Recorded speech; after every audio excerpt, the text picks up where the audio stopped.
en una magma en el cual los asesinatos de los narcos a sus competidores, de los militares a los narcos a la población civil, de los militares a esa misma población, de los de la guerrilla entre sí, esto se habla muy poco, de los policías y militares a los guerrilleros, se vuelven aparentemente, finalmente, como si fueran equivalentes, en diferentes contextos y circunstancias.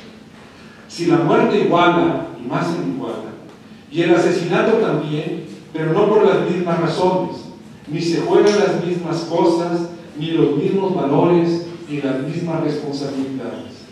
Ahora, el gobierno está impedido de jugar con la impunidad de los 70, ya que no le sería tan fácil comprar huesos en las tumbas comunes de los cementerios, porque la cuestión del DNA, nueva variable que en los años 60 y 70 no era tan clara, introduce una molesta limitación a la impunidad habitual, en la que ya no podrá ofrecer huesos de no importa quién por asesinato. No puede entregar huesos por liebre. Pero además, en estos finales del 2014, ya no es solo el PRI el que afronta la protesta social nacional e internacional, ya que hay nuevos actores en el escenario. Por lo pronto, nuestra denominada izquierda, que se comenzó a constituir en partido gracias a la confluencia de múltiples factores. Por ejemplo, la amnistía de 1978 que hizo Jesús Reyes Heroles para integrar a los guerrilleros, a las gentes del Partido Comunista, etc. Con esta amnistía, ustedes saben, el Estado mexicano se aventó el segundo día. Primero les ganó todas a los guerrilleros, y la segunda, lo que hizo cuando hizo la amnistía es se desresponsabilizó de sus propios actos y dividió a los guerrilleros, porque hubo una parte que dijo: yo no quiero amnistía, me quiero seguir en la cárcel, porque es la manera de responsabilidad del Estado. El Estado se vio arriba de un barril a ellos y los dividió, y además se autolimpió su responsabilidad también. Entonces, pero de la amnistía del 78 a los guerrilleros, la salida de la cárcel de los presos de 68, los líderes como Demetrio Vallejo, que venían desde el movimiento ferrocarrilero de los 50, el movimiento democrático de los electricistas de los 70 y la ruptura del PRI del 88. Esta última va a resultar determinante en el nacimiento del PRD, en el que una serie de expriistas van a ocupar una posición de liderazgo muy importante. En realidad, dentro del PRD son expriistas los que han ocupado las principales posiciones, salvo algunas excepciones. Digamos, pues salió una caricatura en la jornada donde Cárdenas decía: bueno, en el 88 me salí del PRI, hoy me salí de su sector popular.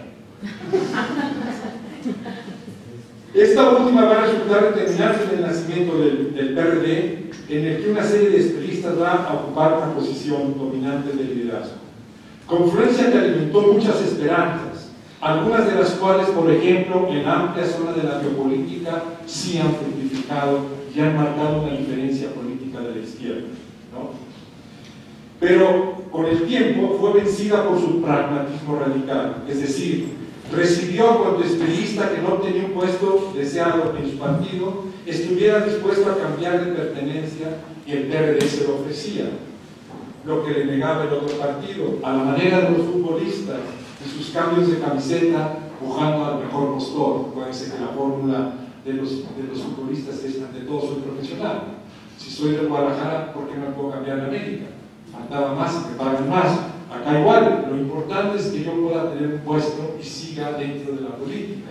Si el PRI no me deja ser gobernador, pues me cambio al PRD, faltaba más. Y ya es un origen del PRD, una de las partes viene así, precisamente una ruptura del PRD, en el PRI. El retorno al 2014.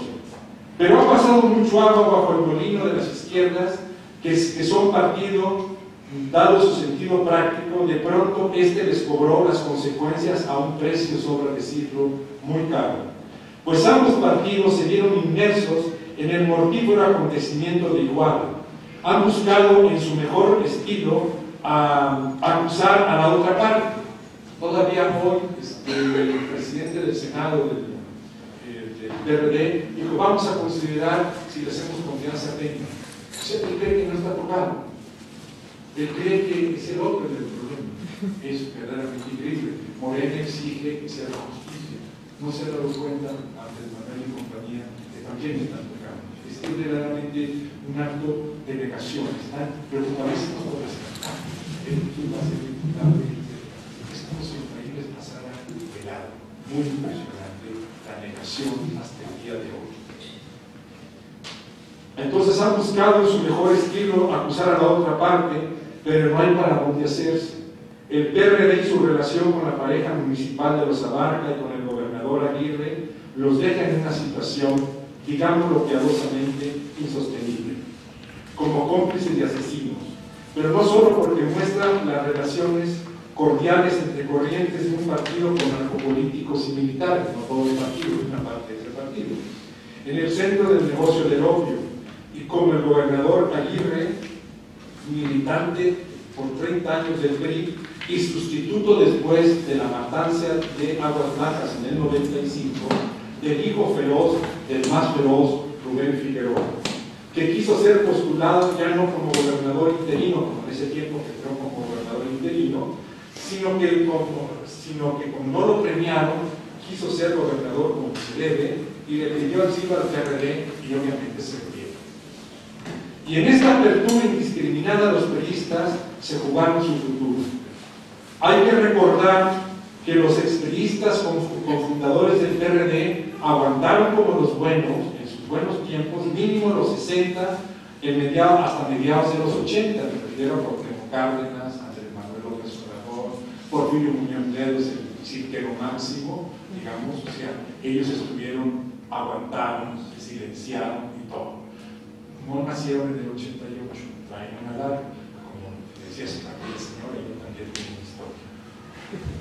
Y aquí incluyo a Cuauhtémoc Cárdenas, Porfirio Muñoz Ledo, Andrés Manuel López Obrador, y ya con el señor Bartlett, operador del fraude del 88, y una de las piezas claves de Morena, faltaba más, ¿no? Como los buenos futbolistas.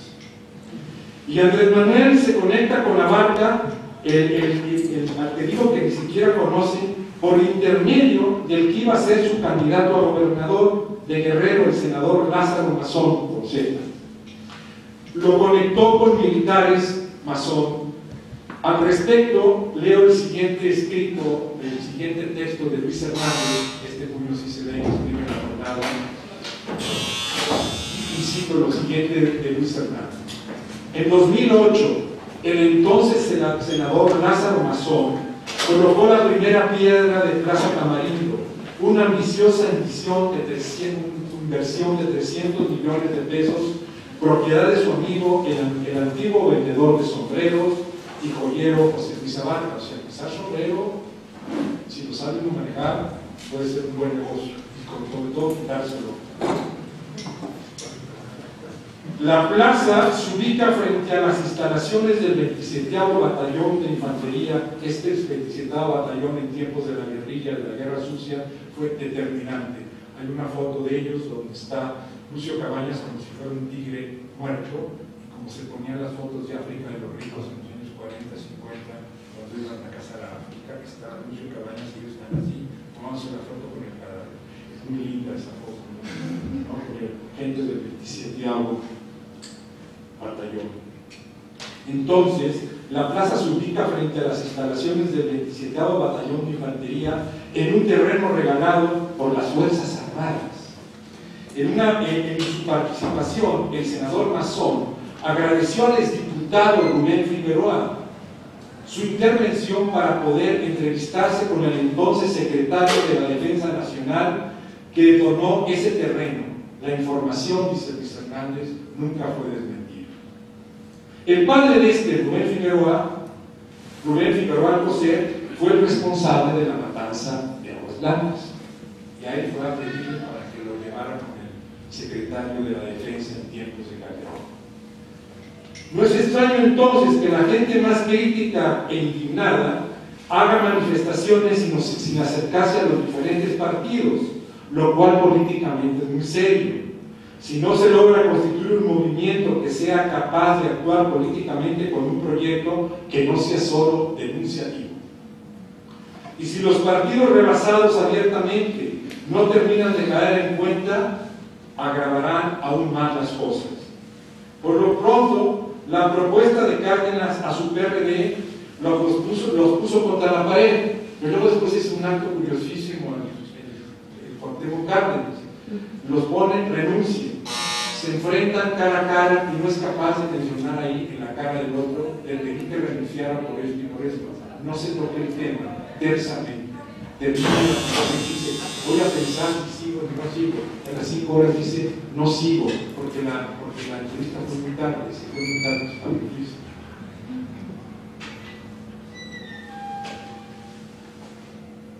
Pero del lado de Morena, Andrés Manuel al parecer no termina de enterarse porque es difícil abandonar la posición del que ha jugado durante años en el sistema, pero cree que está fuera de este. Todo el rato es una especie de doble juego. Soy movimiento, soy partido, recibo dinero como partido, pero soy movimiento. Voy a la vanguardia del proletariado. Un poco como Echeverría en los años 70, que era capaz quizá de ponerse a la vanguardia de una manifestación que había asesinado gente. Como si él estuviera... No es el caso de Andrés Manuel. No, Andrés Manuel parece un irresponsable. Haber estado con el señor Mazón, con esta historia que sale, y estando en los vínculos, no haberlo ni siquiera nombrado ni haber dicho, yo elegí a este para que fuera el sustituto de Aguirre para gobernador de Morena, me equivoqué, metí la pata. Es increíble lo que nos pasó. No va a volver a suceder. Ni una palabra, silencio. Y al mismo tiempo, la mafia en el poder. Miren, vamos a ver si los perdonamos, porque no somos a la vanguardia. Es algo increíble por lo que nos está pasando. Pero es muy triste porque la izquierda se fundió para una parte de la población, la otra se dio nada hubiera pasado. Gracias a la tragedia de los normalistas y los otros 6, porque nomás parece que son 43, pero son 6 previos, ¿no? Y luego 11 siguen en la cárcel, y luego tenemos entonces que la pregunta es, y pienso que después de la explicación que dio la primera, viene la parte de la pareja municipal y la pareja presidencial, ¿sí? Estas dos parejas. La pareja municipal parece que es más millonaria, aparentemente hasta donde vamos, que la pareja presidencial, ¿no? Porque digo, una plaza de 300 millones de pesos nomás para inaugurar sus viejitas, más lo que ganen en el narco y en el odio, que no hemos todavía registrado, ¿no? En cambio, nosotros, la otra pareja, bueno, ha sido muy conmovedor. Pero a estos millones, si le añadimos lo que ha ganado la mujer de Peña, porque Peña parece que es un tipo muy sobrio, él gana la señora de la casa, que lo explique mi mujer, yo pasaba por aquí, yo soy un tipo de lo más honesto y gana muy bien por su excelente actuación. Entonces, en las telenovelas de Televisa tenemos una pareja tan millonaria, menos millonaria que los abarca, pero todo es cuestión de paciencia. Y pienso que después de la explicación que dio la primera dama acerca de sus bienes, reuniendo encarar el conflicto de intereses en que ella y su marido están envueltos, solo deseo que Televisa le otorgue una nueva casa por la prestación televisiva. Pero como la Casa Blanca se alcanzó, se cruzó con lo del tren de Querétaro y la empresa IGA de Juan Armando Espinosa Cantú, entonces las cosas se complicaron un poco. ¿Pero para quién? Pues para la gente como nosotros, porque se supone que al diferir el proyecto y al suspenderlo por lo pronto, entonces hay que pagar toda una multa de no sé cuántos millones de pesos. ¿De dónde van a salir? ¿Quién es el responsable? Hasta ahora no lo han dicho. Simplemente dijeron que, bueno, porque había habladurías que preferían simplemente neutralizar.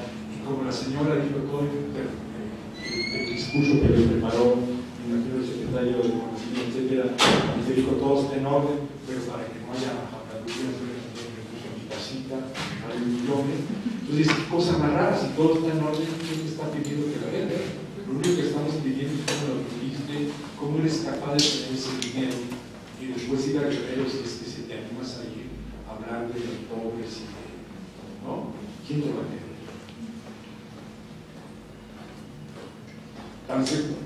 Y Televisa, siempre generosa con sus elegidos, dijo que la casa que le dio por 27 millones, que no es la blanca, lo hacía, cito, con quienes mantienen contratos de exclusividad.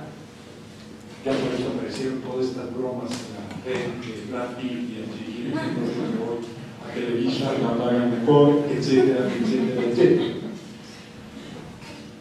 Vuelta de tuerca, ya para casi terminar, acerca de los acontecimientos, que se transformaron en condensadores de otro tanto más terribles, que pasaron de más, tan terribles o más de los que pasaron de largo y no lograron articular una indignación generalizada. Estas 7 series trabajos es como muy misterioso, porque un hecho de pronto condensa, articula y atrae otros sucesos que pueden ser tan terribles como este suceso, pero pasaron de largo. Como uno diría, bueno, a lo mejor se trata de que como eran estudiantes y la manera como los matan, la gente nos sentimos extrañamente consternados con la inermidad de la situación.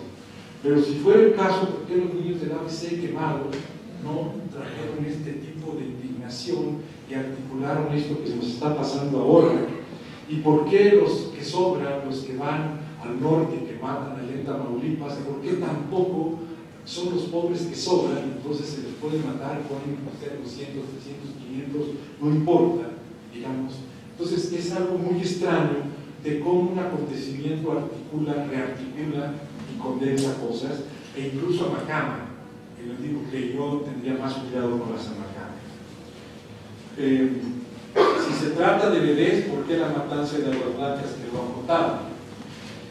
Finalmente, no lo sé. Hay una situación, en este círculo psicoanalítico nos pasó algo que algunos de ustedes saben, que fue cómo retornan los muertos. Hay diferentes maneras para retornar los muertos.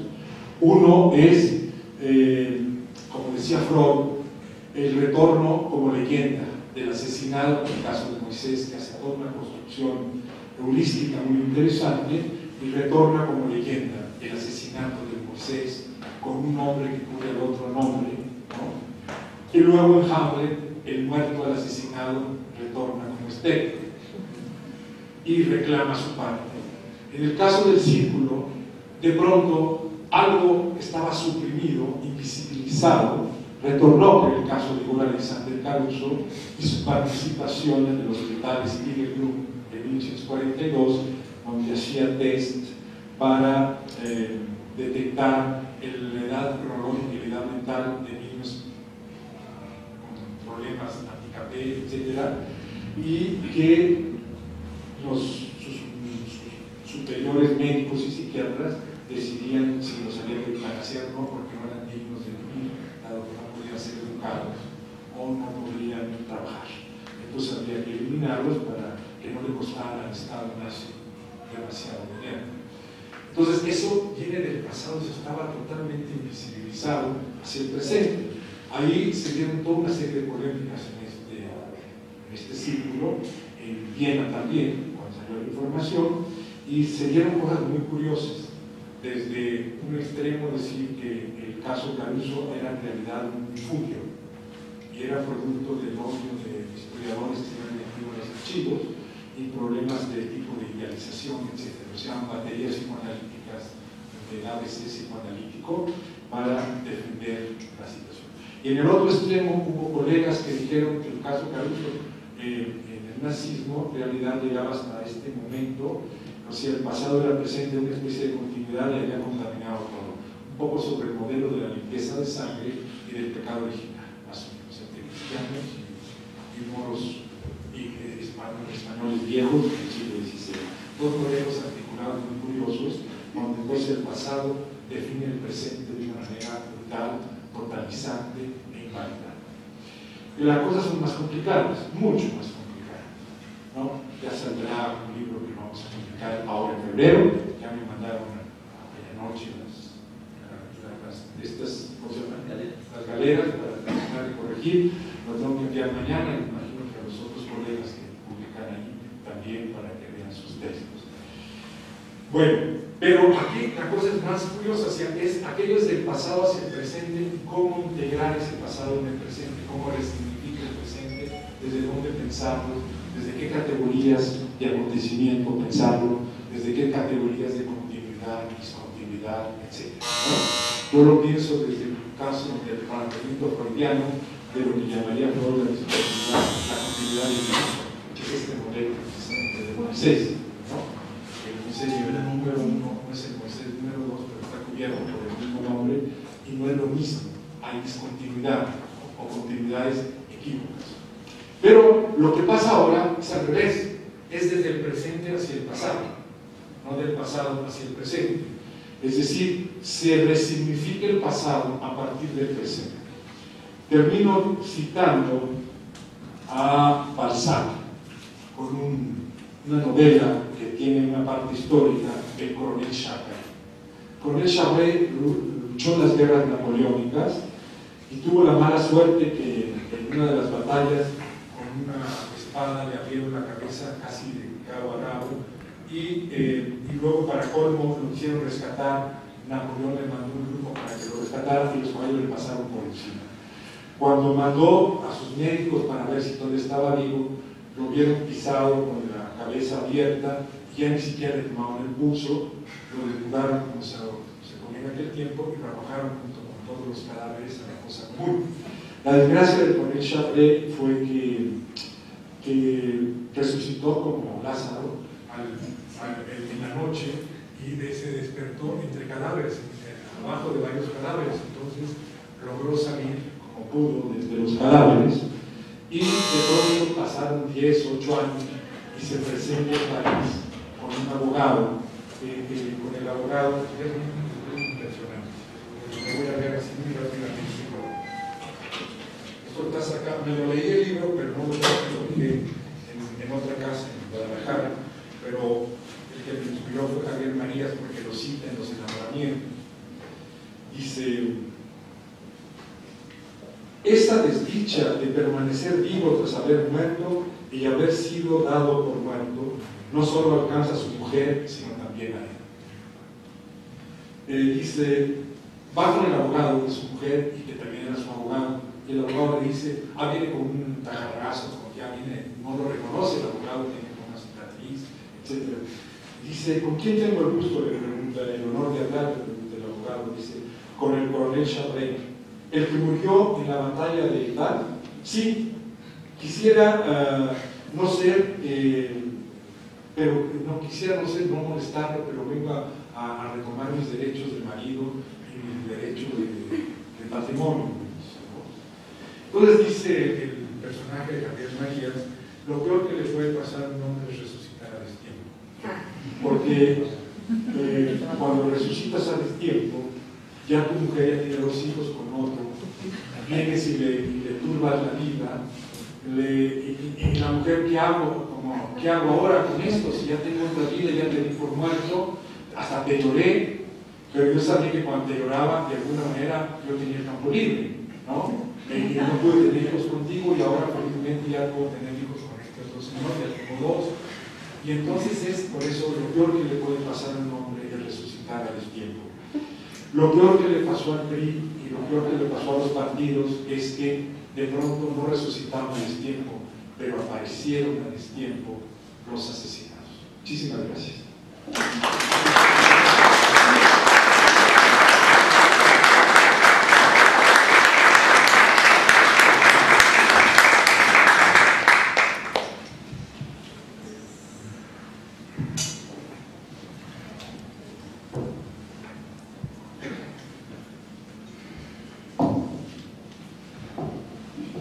Bien, sí, soy Francisco Mancera, soy filósofo y psicoanalista también.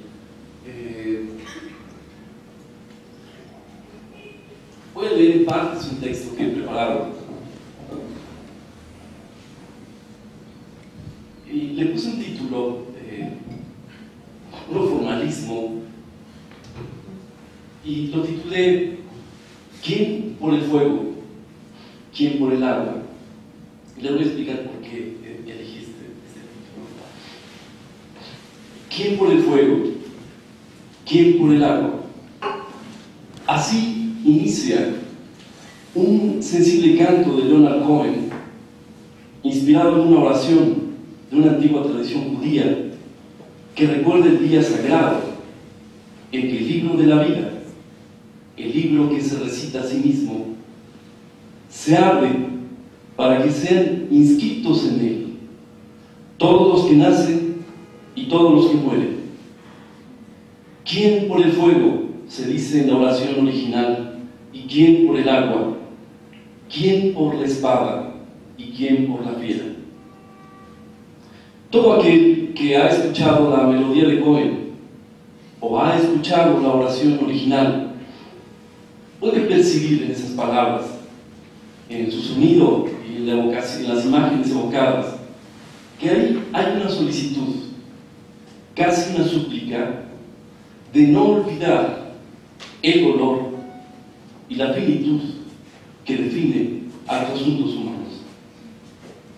El asesinato y desaparición de más de 43 estudiantes de Ayotzinapa, sin olvidar las decenas de miles de personas ya, hombres, mujeres y niños, que han sido asesinados y desaparecidos en los últimos años, nos han obligado finalmente, algunos, a salir de la pasividad y a preguntarnos por el dolor y la muerte. Así como por las razones y sin razones de la impunidad y las formas de violencia diseminadas en cada uno de los resquicios de nuestra sociedad. ¿Quién de nosotros no padece algún tipo de alteración anímica en los ritmos de su vida cotidiana y de su entorno familiar debido al escalonamiento del crimen y la ilegalidad? ¿Quién de nosotros, dentro o fuera del análisis, no ha percibido la angustia que lo social inscribe en el otro? ¿Quién de nosotros no ha descubierto el retorno de fantasmas personales que creíamos divinamente elaborados? Incertidumbre, angustia, miedo y todo tipo de sentimientos reactivos parecen hoy especialmente estimulados por la disolución social. De ahí que resulten inevitables el juicio categórico, la imputación y la furia. No puede ser de otro modo en tiempos en los que es imposible o casi imposible cerrar los ojos a lo que siempre ha estado ahí: la proximidad de la muerte y la crueldad. En estos tiempos, en nuestra sociedad, ambas realidades irrumpen en nuestra existencia con el mínimo de contención simbólica que en otras circunstancias podrían o no proporcionarnos la comunidad, el ritual religioso y el ideal moral. Sin embargo, y ello al margen de cualquier ilusión, no ha existido ninguna sociedad en la que lo siniestro pueda ser cabalmente elaborado. Sabemos, las noticias nos lo confirman a cada rato, que a la muerte y a la crueldad les es inherente una realidad que no puede ser elaborada ni comprendida por ninguna teoría, ni por las acciones individuales o colectivas derivadas de esa teoría, incluida la idea que está en la base de buena parte de las reflexiones de los intelectuales. Yo no me considero intelectual, pero bueno, hago cierto tipo de trabajo intelectual sobre las fracturas institucionales evidenciadas por la desaparición de los normalistas y las decenas de miles de personas más. Esa teoría base afirma que en las sociedades modernas el Estado es el metasujeto poseedor del monopolio de la violencia. Por congruencia, habría que sumar otras teorías a la impotencia del concepto, incluida la teoría psicoanalítica. Sin embargo, dado que tampoco podemos renunciar a una mínima clarificación de lo que ahora nos interpela y angustia, es importante, al menos para mí, destacar una expresión que considero noble en el psicoanálisis, la cual bien podría aproximarnos a una posibilidad, aunque fuese mínima, de comprensión. Y no me refiero al psicoanálisis como sistema teórico, sino al psicoanálisis como experiencia, como la experiencia imposible, diversa y singular de elaboración simbólica de una vida dañada. La expresión noble a la que me refiero no es otra que la exigencia de renunciar a la fantasía o al delirio, según sea el caso, de tener la razón y poseer la verdad.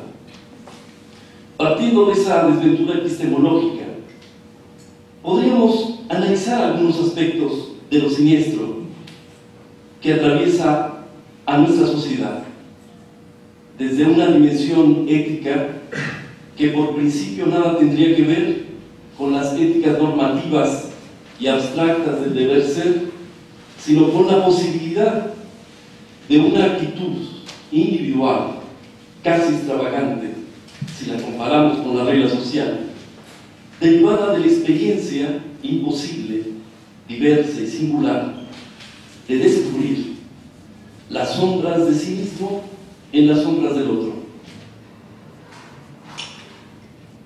Haz del árbol que florece, es una cita, miente en el instante en que se percibe su florecer sin la sombra del espanto. Esto lo escribió un pensador de lengua alemana durante los primeros años de la posguerra, mientras deambulaba por las calles de Los Ángeles, de la ciudad de Los Ángeles, gravemente deprimido y tratando de asimilar la matanza que llevó a Europa y a su proyecto de modernidad al fracaso. Nosotros también nos encontramos ante una serie de acontecimientos que confirman, lo aceptemos o no, lo hagamos consciente o no, nuestro fracaso como sociedad, como cultura y como nación. Y para discutir estas afirmaciones y otras con ellas asociadas, voy a intentar un ejercicio de imaginación, un juego de ideas e intuiciones a partir de la construcción de una constelación de metáforas, las cuales tal vez puedan ofrecer o tal vez no una mirada estereoscópica, por decirlo de algún modo. La constelación de metáforas es la siguiente. 1, las enumero ya, paso a la construcción. 1, Sigmund Freud. 2, Sísifo. 3, Mnemosyne. 4, el todo. 5, la sangre. Y 6, el laberinto. 1. Sigmund Freud, como metáfora, representa una actitud creativa ante la muerte y la crueldad. Recordemos su forma de asimilar el suceso decisivo en la historia reciente de Europa, que fue el inicio de la Primera Guerra Mundial. El colapso de los antiguos imperios supuso un costo de muerte y dolor inimaginables. 2 hijos de Freud, Martin y Ernst, fueron llamados al frente. De la correspondencia de esa época destacan sus comunicaciones con Félix, a quien confesó, entre otros tantos asuntos, sus continuos problemas digestivos por las noticias de la guerra, las presiones económicas debido a la escasez de pacientes, su aprehensión por el futuro de sus hijos que no habían ido a la guerra, y su obstinación por comprender y elaborar desde su escritura, el psicoanálisis, la situación de Europa y la condición del hombre. Así, en 1915 presentó una conferencia en la logia judía Bnai B'rith titulada Nosotros y la muerte, publicada posteriormente como Nuestra actitud ante la muerte. En esa conferencia reflexiona sobre el origen de nuestras reacciones de espanto y condena a la guerra. Esta se debe, nos dice, a que su realidad, la de la guerra y la muerte, paralizan las ilusiones infantiles y destruyen sin miramientos nuestras fantasías inconscientes de inmortalidad. Como medida preventiva al horror, piensa Freud, bien podríamos comenzar por cancelar semejantes delirios de eternidad y aceptar, con todo el dolor que ello supone, lo transitorio y silvestre de cada una de nuestras vidas. Es una cita: si quieres soportar la vida, prepárate para la muerte. Termina la cita. También es interesante el modo en que se expresó su crisis interna por la guerra durante una de las conferencias que dictó en 1916 en la Universidad de Viena. A mitad de la exposición, que trataba sobre la censura onírica, dio un giro repentino y comenzó a disertar acaloradamente sobre la situación. Les leo es una brevecita. Y ahora, dice Freud, aparten la mirada de lo individual y contemplen la gran guerra que sigue asolando Europa. Piensen en la brutalidad, crueldad y la mendicidad de que es parte del mundo civilizado. ¿Creen realmente que un puñado de ambiciosos y farsantes inmorales habrían logrado desencadenar todos esos malos espíritus si no tuvieran millones de seguidores inconscientes que fueran sus cómplices? Termina la cita. Para Freud, el fin de la guerra solo fue el comienzo de otra etapa de mayores dificultades, y ello no solo por la inflación, la escasez de alimentos y combustible, o los retos que se presentaban a las puertas del psicoanálisis, por el deterioro psicológico de las masas, debido tanto a la crisis económica como a los traumas de la guerra, sino también por la muerte de su hija Sophie a principios de 1920, a causa de una neumonía derivada de las precariedades producidas por el conflicto. Le escribe a su amiga Kata Levi, ¿sí? No sé si la alegría volverá alguna vez a visitarnos. Termina la cita. 2.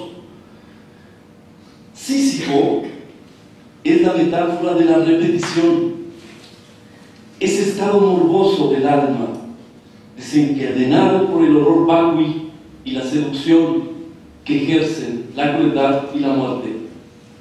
Pero también es una metáfora de lo siniestro que desencadena, digamos, lo siempre igual que desencadena lo siempre igual en las sociedades. La conmoción y las pérdidas reales y simbólicas que trajo consigo la guerra llevaron a Freud a reformular una parte sustantiva de la arquitectura psicoanalítica. La más radical de esas elaboraciones, tanto a nivel de la interpretación clínica como del sistema metapsicológico y la teoría cultural, fue la pulsión de muerte, y con ella las cadenas de repetición que ponen en entredicho la posibilidad de la historia en el individuo y en el grupo. Sabemos bien que en el trabajo analítico se juega, siempre al filo del peligro, la posibilidad de reconocer la marca de la muerte y la violencia. Pero, ¿acaso podemos reconocer y diferenciar desde eso que estalla en nuestra alma lo que se repite en la sociedad?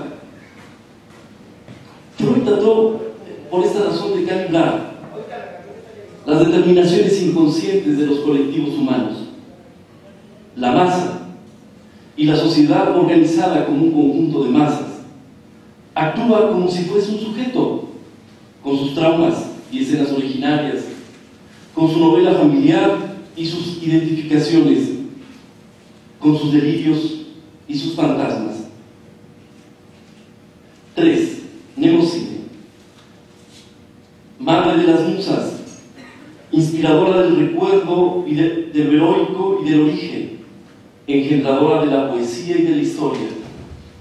Y de la historia podríamos aprender algunas lecciones, entre otras, que de ser ciertas las notas sapienciales del Eclesiastés, nada nuevo habría que esperar bajo el sol, sino solo reediciones de los crímenes que hacen posible la cuestión de la masa como grupo, como secta, como cofradía, como partido político, como sociedad.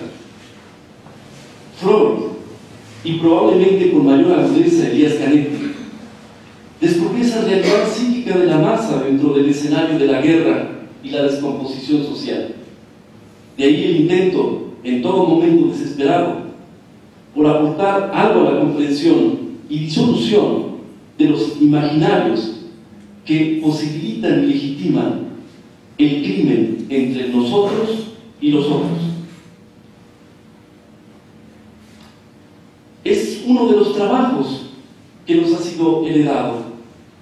De ahí nuestra reserva y pudor a las tan populares construcciones históricas que ponen el acento en lo monumental y lo anticuario del pasado.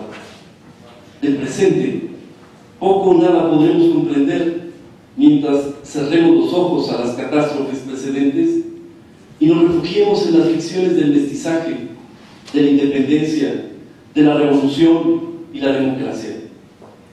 Por fortuna, existen innumerables testimonios a la espera de ser recuperados por nuestra débil fuerza mesiánica. Esta es una metáfora también de Benjamin. Este es uno de los testimonios. Voy a leerles un fragmento de una entrevista de Fernando Benítez a Juan Rulfo. Esta parte de la entrevista trata sobre la muerte. Pregunta a Benítez: Juan, ¿y por qué tu obsesión por la muerte?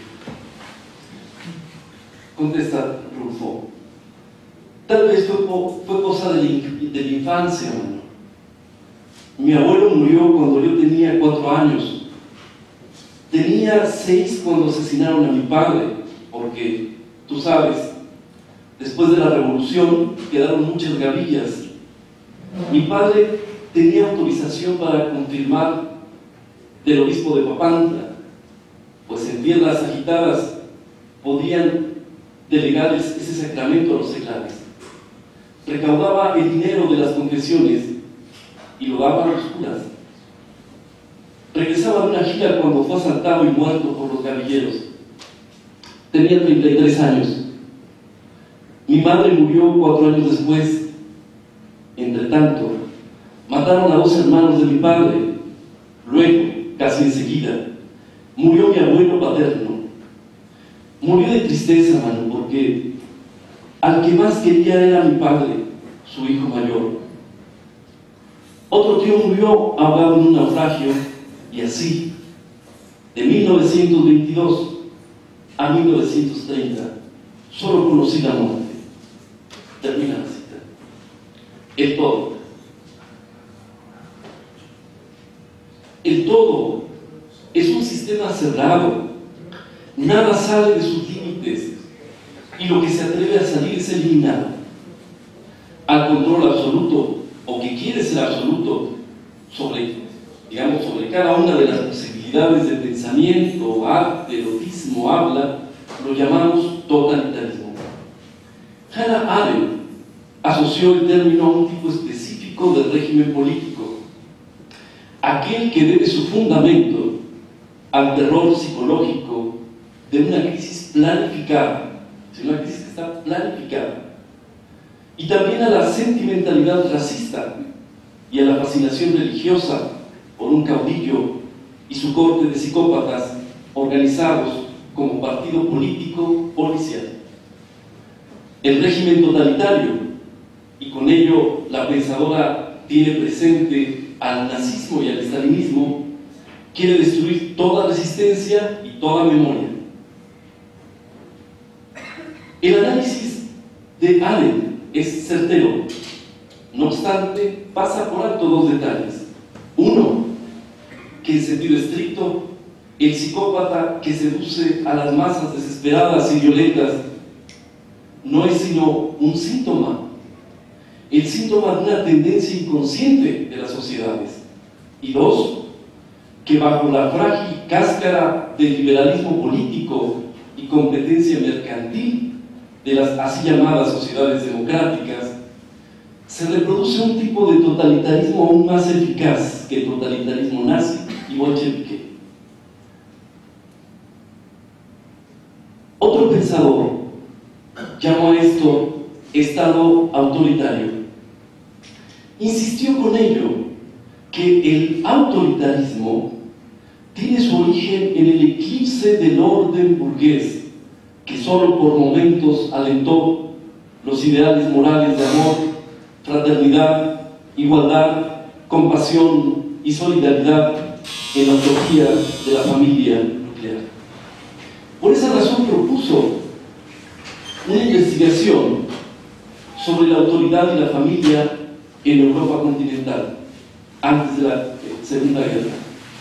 Los resultados dejaron en claro que la indiferencia ante el dolor del otro, el descomprometimiento, el desprecio por la herencia cultural y la pasividad ante lo social, componentes todos ellos de la personalidad autoritaria, provienen de la célula germinal de la sociedad, de la familia. Si el concepto de totalitarismo se reformuló en el concepto de Estado autoritario, ¿qué nos impide hoy hablar y pensar de la sociedad autoritaria? 5. La sangre. Con esta metáfora, que dentro de sus múltiples significaciones alude a las estructuras de parentesco, a los lazos de sangre, deseo exponer una contradicción histórica, social y psicológica tan grave que me rebasa, es para mí incomprensible. Porque hoy día, cientos y miles de familias rotas por la descomposición social reclaman una justicia que, de inicio, los hombres que administran el poder ni comprenden ni están dispuestos a conceder. Pero los cárteles que operan en perfecta articulación con esas pandillas que administran las instituciones sociales, ¿sí?, no son sino un fenómeno, un síntoma. Como fenómeno también es el culto que las masas les profesan. ¿Por qué se los profesan? ¿Sí? He aquí la otra cara de la moneda. A inicios del año 2012 apareció en la portada de la revista Proceso una típica fotografía de familia. Al centro aparecía una anciana sonriente llevando un crucifijo dorado en el pecho. A ambos lados de esta anciana estaban 6 hombres y detrás sus hijos, detrás 2 hijas, un nieto y una nuera. Se trata de la familia de los Arellano Félix, fundadores del cártel que aún controla el tráfico de droga en la frontera noroccidental. Se conoce como patrimonialismo la forma de dominio fundada en la tradición y en el poder del pater familias, el jefe del pueblo o la nación y la asociación doméstica, hijos, nietos, sobrinos, parientes, compadres, amigos personales, etc. La asociación doméstica comprende todo un armazón de mitos, lenguajes y rituales que son propios de la familia, la cual puede organizarse como grupo, cofradía, secta, logia o partido político. En México, el origen del patrimonialismo se remonta a la segunda mitad del siglo XVI. al inicio de la colonia.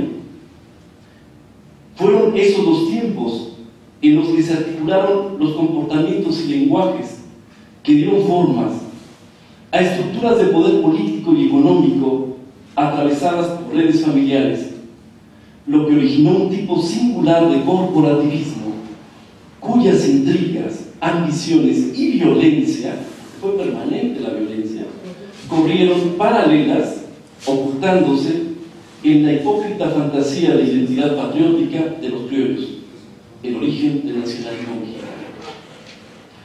Los intereses políticos y económicos, primero de las familias de los encomenderos, después de las familias criollas, después de las familias mestizas, y todo en conjunción con la organización social, parental y caciquil de las comunidades indígenas sobrevivientes a la conquista,